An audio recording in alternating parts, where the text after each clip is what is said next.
Ladies and gents, I'm Lucy Rex, and this is Blues Dumb History Tales for the channel All the Sarcastic Productions. What do you get when you cross a month that has 5 Fridays with a historian who can't do math? This is nonsense, apparently. What? What does that have to do with this? Yeah, this is, I love doing history videos from this channel. I love history because that's how I started doing this reaction channel. So, when I started reacting to All the Sarcastic Production videos, I saw all the mythological video, but then I realized there's another guy, Blue, apparently, who does history stuff, so it's fun. So I started reacting to now 2 videos in 24 hours. One is a history video, followed by a mythological video. So yeah, this is gonna be fun. Dumb history. He told a dumb mystery about Italy, and that was just something, it's I love whenever the history, because I read lots of things, especially in the Roman times and even the Greek history, that lots of times history seems really ridiculous, that it feels like is that true, some kind of a Hollywood movie or something. So it's always fun to hear about some dumb stories of the past. So yeah, remember people, if you like my reaction, don't forget to like and subscribe. Check out the reaction did, there's a link in the description. Check out the cast of playlists like Oli Sarcastic Production Reaction, Internet Historian, CGP Grey, Real Life Lord, Tier Zoo.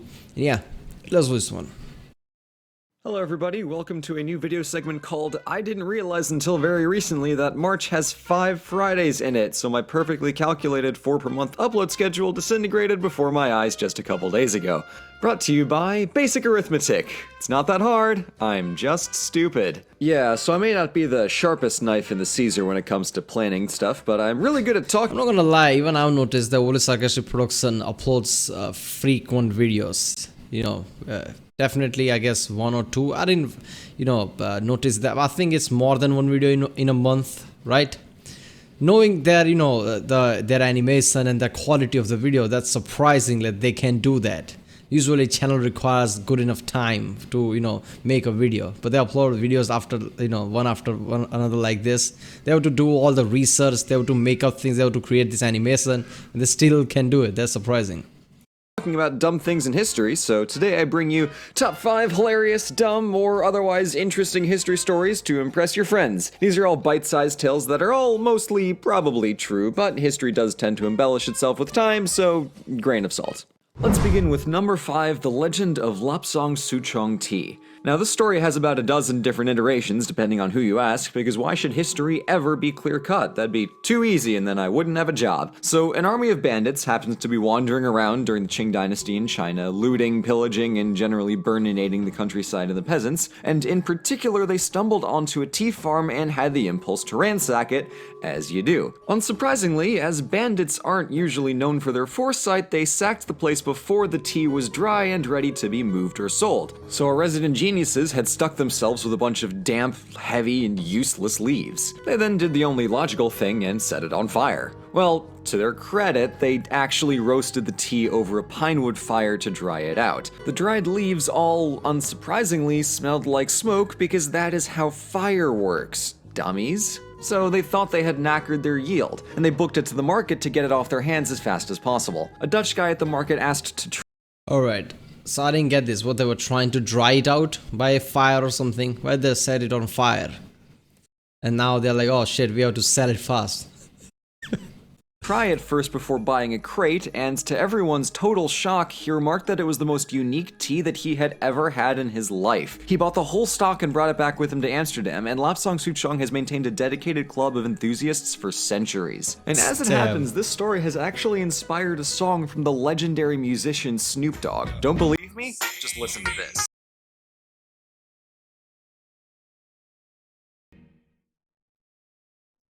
Tea. We now move on to number 4, the Elegy of the Elephants. So basically, Hannibal had a bunch of elephants at his disposal with which he used to give the Romans. Yeah, okay, about the first story, I guess I missed some detail here and there, but what happened there was the bandits basically ransacked a tea farm or whatever, and then they realized that, wait a minute, it's not dried yet, so what, they tried to, dry it by burning or something?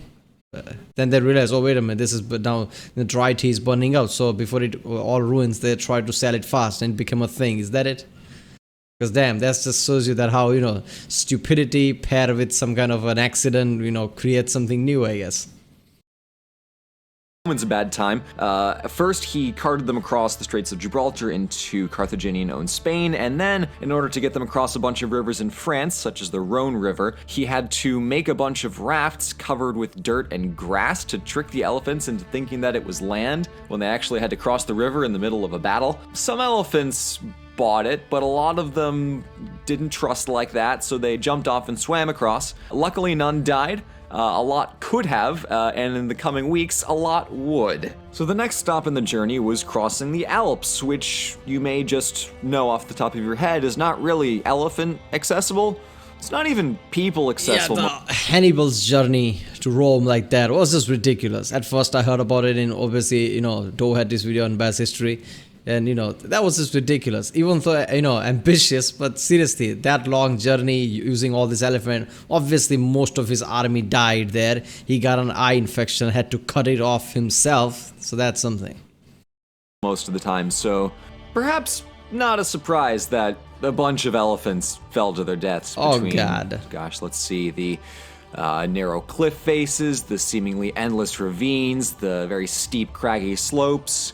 Bad place. Man, imagine that. We humans basically cross sometimes any kind of a cliff or mountain, whatever, and there are narrow passages and we start to get nervous. Like, okay, what if we slip here?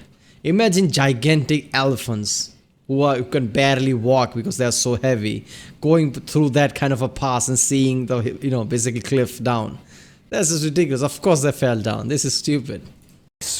In elephant history, the Alps are. But the one thing that makes it all worth it is the look on the face of the guy who's stationed at a Roman watchtower looking up north at the Alps. Probably hasn't seen anything come over there his entire life. Suddenly there's a giant army and a bunch of big gray stampeding monsters with spears on their face, and he would have been pretty freaked out. And I think that would have been hilarious to see. It's like an Abbott and Costello routine, but with a lot more murder. I'm pretty sure by the time Hannibal arrived there, they were all battered, right? I think, most of his army was basically died out or something like that. They were battered by then. Anyway, next story. On the subject of fantastical beasts, let's stay in Italy, but wind the clock forward a couple thousand years to number 3, the unicorn conundrum. To understand the world that the people of the Renaissance were living in, medicine is a tough deal. People die for seemingly no reason. Leeches don't quite seem all they're cracked up to be. Maybe cause more problems than they solve, but just a theory. Good medical solutions are hard to come by, so when you think you got something that works, even if it sounds a little ridiculous, you run with it. One of these things was using unicorn horns as basically a cure-all. Would get poison out of water, could cure illnesses. A little bit fantastical, but it's honestly better than what people are poaching rhinos for nowadays, so I digress. In Florence in the 1500s, Cosimo I, not the banker from the show, the other guy, the Grand Duke of Tuscany, decided that he wanted to get his hands on a unicorn horn. And there are documents that show a correspondence between him and one of his many informants, advisors out and about in the rest of Italy that says, "Send word to the man who sold us the last unicorn horn and ask him to send us another one because I don't think the last one was real." Which is a fascinating insight into the psychology of the Renaissance man, because the thought process. Unicorn horns. That he sold us the fake one, because of course there are things as unicorns. Process isn't, oh, unicorns aren't real. It's not, oh, this guy's a fraud. It's, this asshole is keeping the good stuff to himself. Because honestly, at the end of the day, still probably beats leeches. Most things do. Jumping back to China, we come to number 2 on our list, The Fable of the Empty Fort. This pair of stories takes place during the Three Kingdoms period, and I'll save the context for next week's video, but suffice to say that since China prized strategic thinking above all else, sometimes you get some unorthodox solutions to problems, like say the problem of they have a way bigger army than we do, and we're definitely screwed if we fight them in an open battle. So, let me spin you a yarn of unrivaled tactical brilliance. I won't get into the names and the who's who, because it's probably a little more more trouble than it's worth, but basically, very small army has one fort to defend against a very much larger, better equipped army. What they do is instead of closing the main gate and trying to defend it like you would defend anything, they just leave the main gate wide open. So when the big army comes in and wanders around and says, huh, that's certainly peculiar, a giant ambush descends to massacre all of them in the confusion. What? What can I say? It worked. That is awesome. Obviously not the massacre part, but just the tactics. I love whenever in real world history, real military tactics is used like this. Even in the Byzantine Empire, the generals did that. I just love that. So this is awesome. I mean, and obviously the doors would be shut, but it's open. So obviously they would be like stunned, like, okay, what's happening here? Am I missing something here? They would be stunned and confused. At the same time, they ambush them. That is, using confusion and ambush tactics. Damn, that is ridiculous. That would do it, right? That kind of tactics would definitely, destroy a bigger army. Because, you have to use clever tactics like that. On the other side of that, sometimes you have to defend a city with no army at all, not even like an ambushing army. So what this one guy did in the Romance of the Three Kingdoms, probably a fictional story, but at least attested in the literature, is he sat on top of the main gate, the main entryway to the city, just playing his little zither kind of quasi-guitar-ish type thing, possibly sipping tea, just playing this tune like he's the chillest dude on planet Earth. And the invading general, Sima is the one name I can actually remember off the top of my head, said, whoa, guys, that dude looks way too confident to let us just walk in there. If we set foot in that fort, we're totally doomed. Retreat, get out of here, he's gonna murder us all if we go anywhere near him. So this entire giant army turns around and books it because this guy was just playing a tune on top of the main entryway to the city. That, ladies and gentlemen, is rolling like 6 natural 20s in a row on your deception checks. This last story... Seriously, I hope, obviously that's probably fake. But I love that thing, like every myth has some kind of truth behind it. So I hope there is somewhere in the past somebody did that and it actually worked, because that would be so brilliant. One guy just like, I'm just gonna do this. This is gonna frighten them. Because it would. I mean, imagine you being the, basically attacking party with your army going there, and there's just, open door and one guy playing confidently playing his tune there. You will think like he is so confident that he's gonna massacre all of us, that, he's not even bothered by anything. He's literally playing that tune there until we all die. So of course you're gonna get scared. I mean, this is a real world situation. It's not a joke. Story, possibly the most ridiculous of them all, is the tale of the South Sea Company. Essentially, without reliving the nightmares that were my economics minor, England had a lot of debt in the early 1700s, so a couple guys got together to form essentially a privatized version of the Bank of England called the South Sea Company that could exchange government debt for stock in the company. And the whole deal was that they would go and trade, they'd go and, do all this stuff like what the East India Company was doing, but in the South Sea instead. It would be a good time, everyone would have fun. The South Sea Company, having some pretty substantial government support, started doing really well on the English stock market. Its value almost consistently rose throughout its spoiler alert, brief history, and it became the manager of the assets of the king. It basically bribed all of Parliament into letting it have more economic power to do more things, and it essentially bought out England's debt, all of England, because the valuation of the company was more than there were pounds sterling in England to go around. What? At its peak valuation, the South Sea Company was worth 1/4 of the GDP of 25 times larger. What? How did that happen? That is ridiculous. Bigger than the government of England itself, bought out England's debt. the British Empire. Here's the thing. The South Sea, unlike the East Indian Ocean, was not actually a monopoly on English trade, because the South Sea, being the eastern Atlantic coast of South America and Central America, were all owned by Spain. Yeah. So the South Sea Company didn't even have the rights to trade in the South Sea. So the South Sea Company had basically no profits. Wait a minute, so they just said some shit like we are gonna do this, and people obviously invested because they were desperate.